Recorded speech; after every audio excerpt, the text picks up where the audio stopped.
ನಮಸ್ತೆ ಬಂಧುಗಳೇ. ಅಡಿಕೆ ಮರಕ್ಕೆ ಕೊಳೆ ರೋಗ ಬಂದಿದ್ದು ಅದನ್ನು ಹೆಕ್ಕಿ ಹೋಗುತ್ತಿದ್ದೇನೆ. ಅಡಿಕೆ ತುಂಬ ಕೊಳೆ ರೋಗ ಬಂದಿತ್ತು. ನಮಗೆ ಮಳೆ ಹೆಚ್ಚಾಗಿ ಮತ್ತು ಗಾಳಿ ಕೂಡ ತುಂಬ ಹೆಚ್ಚಾಗೋಯಿತು. ಈ ಅಡಿಕೆ ತೋಟದಲ್ಲಿ ಆ ರೀತಿ ಗಾಳಿಗಳು ಬರಬಾರದು, ತುಂಬ ಹೆಚ್ಚಾಗುತ್ತೆ. ಮರದಿಂದ ಮರಕ್ಕೆ ಚಿಪ್ಪಿ ಕೊಳೆ ಬಂದಿತ್ತು.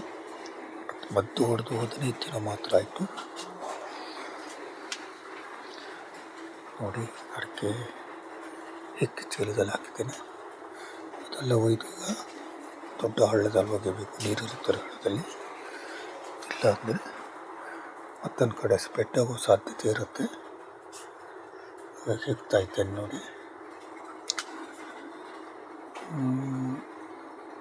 ಇದು ಸಾಮಾನ್ಯವಾಗಿ ಎಲ್ಲ ಕಡೆನೂ ಬರುವಂಥ ರೋಗಗಳೇ. ಮದ್ದು ಹೊಡೆದು ಬರೀ 15 ದಿವಸಕ್ಕೆ ಬರುತ್ತೆ ಅಂದರೆ ಸ್ವಲ್ಪ ಯೋಚನೆ ಮಾಡಬೇಕು. ಈಗಿನ ತೊಟ್ಟ ಸುಣ್ಣಗಳು ಇಷ್ಟು ಮಟ್ಟಿಗೆ ಕೆಲಸ ಮಾಡುತ್ತೆ ಅಂತ. ಯಾಕಂದರೆ ಹೊಡೆಯುವಾಗ ಸರಿಯಾಗಿ ಹೊಡೆದಂಥ ಅನುಭವಿ ಗೌಡರೇ ಹೊಡೆದಿದ್ದು. ಯಾಕಂದರೆ ಈಗಿನ ತೊಟ್ಟಗಳು ಟೆಂಪರ್ ಇರೋದಿಲ್ಲ ಅನ್ನೋದು ಖಚಿತ. ಸುಣ್ಣದಲ್ಲಿ ಇರುವ ಪ್ರಮುಖ ಸಮಸ್ಯೆ ಅಲ್ಲ ಇದು, ತುತ್ತದಲ್ಲಿ ಬರುವಂಥದ್ದು. ತುತ್ತಕ್ಕೆ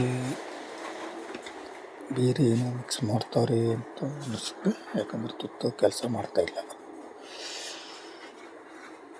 ಹಾಗಾಗಿ ಇಲ್ಲ ಅಂದರೆ ಒಂದು ತಿಂಗಳ ಕಾಲಕ್ಕೆ ಏನು ಅವಕಾಶ ಇದು ಅಪಾಯ ಇರ್ತಿರಲಿಲ್ಲ. ಈಗ ನೋಡಿದ್ರೆ ಬಹಳ ಡೀಪ್ ಬಂದಿದೆ ಅಂದರೆ ತುತ್ತದ ಪ್ರಾಬ್ಲಮ್ ಅಂತ ಅನ್ನಿಸ್ತಾ ಇದೆ ನನಗೆ, ನನ್ನ ಅನಿಸಿಕೆ. ಬೇರೆಯವ್ರಿಗೆ ಹೇಗೋ ಏನೋ ಗೊತ್ತಿಲ್ಲ. ಗಾಳಿ ಮತ್ತು ಮಳೆ ಹೆಚ್ಚಾಗಿದೆ. ಈ ಬ್ಲಾಗ್ ನಿಮ್ಗೆ ಇಷ್ಟ ಆಗುತ್ತೆ ಅಂದ್ಕೊಳ್ತೀನಿ. ಧನ್ಯವಾದ.